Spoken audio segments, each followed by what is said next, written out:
बिस्मिल्लाहिर्रहमानिर्रहीम अस्सलाम वालेकुम। अज दा जिहड़ा मैसेज आ ये टीचर जिहड़े एहतजाज करते आ उन्हां दे नाम आ कि एहतजाज कर रहे हैं काहदे वास्ते कर रहे बच्चियां लई कर रहे हैं कि बच्चियां दा मुस्तकबिल बन जाए। अगर बच्चे पढ़नगे नहीं इत्थे चोरियां डकैतियां करनगे फिर आवारा ही फिरनगे। इसे लिए जदों पढ़ ही नहीं सकना बच्चियां ने फिर उन्होंने रोज़गार की मिलना, नौकरियां की मिलनियां।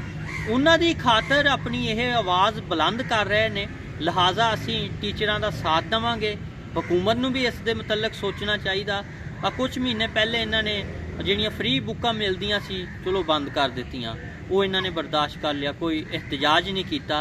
जिहड़ा हुण एहतजाज ये जरूर बनदा कि आह जिहड़े कॉलेज आ स्कूल आ इन्हां नूं प्राइवेट करन लगे आ ते इन्हां दे किस तरह जिहड़े मजबूर वालदेन आ, गरीब आ, जिन्हां दी आमदन कम आ, वो किस तरह अपने बच्चों दी फीसां पे करनगे। उन्हां लई तां बहुत मुश्किल हो गया वा। हुण एक दे 4 बच्चे आ, 3 बच्चे आ, 5-5 हज़ार रुपया किस तरह पूरा देगा। 15,000 रुपया 3 बच्चे वाले नूं पै जाना, कित्थे वो 250-300 रुपया फीस बनती होएगी महीने की। लिहाजा असी टीचरां दे नाल आ। लिहाजा बच्चियां दा मुस्तकबिल तबाह नहीं होना चाहिए।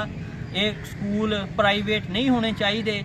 इन्नी आबादी है फिर तो बहुत कम बच्चे रह जाएंगे पढ़ाई लिए, क्योंकि इन्ने सोर्सिस हर किसी के कोल नहीं है कि अपने बच्चे नूं प्राइवेट स्कूल पढ़ा लवे।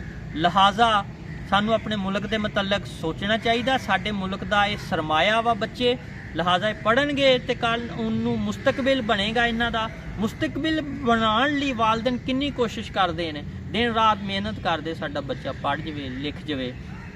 लिहाजा जो पढ़नगे ही नहीं तो फिर तो मुश्किल हो जाएगी, कल उन्होंने भी मुश्किल हो जाएगी। अजकल बच्चे बहुत खुश आ जी, छुट्टियां हो गई, असी फलां जगह जावांगे, फलां जावांगे।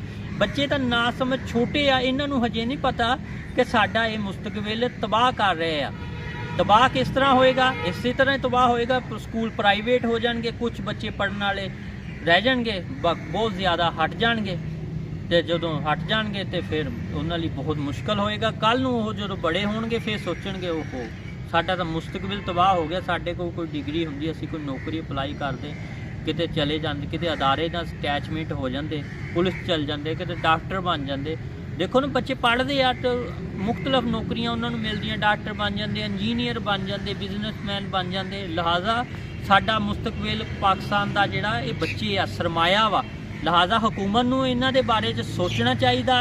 इजाज़त चाहते हैं। अल्लाह हाफिज़। पाकिस्तान जिंदाबाद।